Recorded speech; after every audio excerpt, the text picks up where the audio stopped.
nuk është se kam mbrejt këtë nevojë kaq të madhe, po pasi erdha këtu dhe pash me sytë e mi, domethënë se si qëndrojnë gjërat, atëherë ishte e pash se është një nevojë, po nga ana ime për mua ishte një fat, sepse ndihem shumë mirë, është një ndjenjë shumë e mirë kur ti arrin edhe e mëso dika. E vërtet. Anita, po kthehem tash pak te Riyadi, vendi ku ti tash funksionon, jeton. Çfarë përshtypje ke për Riyadin?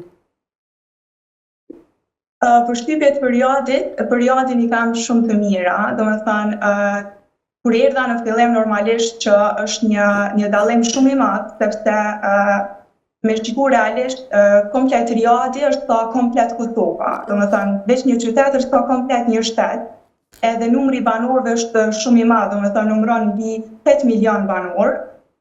Kështu që ka shumë trafik, ka shumë njerëz, po dhe ka shumë gjallëri. Ajo mu që më ka pëlqyer më shumë në Riyad është siguria, domethënë e kam pas se njerëzit janë shumë të sigurt, pastaj mikpritjat që e bëjnë këtu. Për shkakun se unë kur erdha në fillim, 2 vitet e para fillova me një akademi të Kur'anit. Aty ishte akademi për arabe, për saudiane, domethënë. Po aty e vrejta domethënë atë mikpritjen edhe e gjeta thuajse të njëjtën që i kemi ne në Kosovë, dhe kjo më ka bërë me undi si në shtëpinë time. Pastaj gjithashtu ajo që ka vlen me tek është atë trajtimin që na kanë bërë mësimdhënësit. Këtu kam përfundu, domethënë pas 2 viteve të para që isha në Akademinë e Kur'anit, pastaj kalova në Institutin e Gjuhës Arabe pranë Universitetit Mbretit Seut. Edhe domethënë atë trajtimin që neve, se aty është një institut vetëm për të huaj, normal. Edhe trajtimin që na kanë bërë mësimdhënësit ka qenë e papërshkrueshme. Edhe unë mësimdhënëse që isha në shtëpi po flas, domethënë merrja shumë nga ato që shqehja te mësimdhënësit e mia. Po, Anita, por Ramazani në Riyad, ti tha që është qytet, domethënë qytet, por realisht për ne është si me qenë 4 Kosova. Po, çysh është atmosfera atje në Ramazan? A ka shumë gjallëri apo bjen heshtje? Ka shumë gjallëri. Domethënë fillon që nga një muaj para Ramazanit me këto zbukurime, dekoret që i bëjnë, pastaj shtrohet iftar thuajse në secilën lagje nëse nuk gabohem.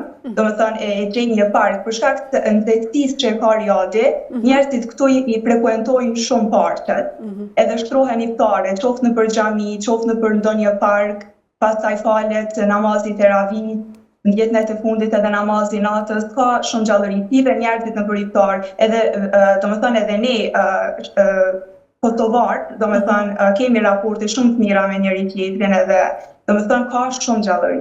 Po, kjo dalja në përparqe kur e përmende e iftareve, domethënë a bëhet për kush don me shku apo janë organizime individuale? Jo, domethënë shtrohet edhe kush do mundet me marrë pjesë. Okej, sa mirë. Shumë pjesë e bukur. A keni pas rast me dal në këto iftare ndonjëherë? Jo, unë personalisht jo, po i kam pa kështu nga larg. Okej. Po ju si shqiptar që jeni atje dhe që i keni këtu, domethënë raportet, i keni ato miqësitë mes veti. A ju bojnë që me plotësu nevojën për vendin?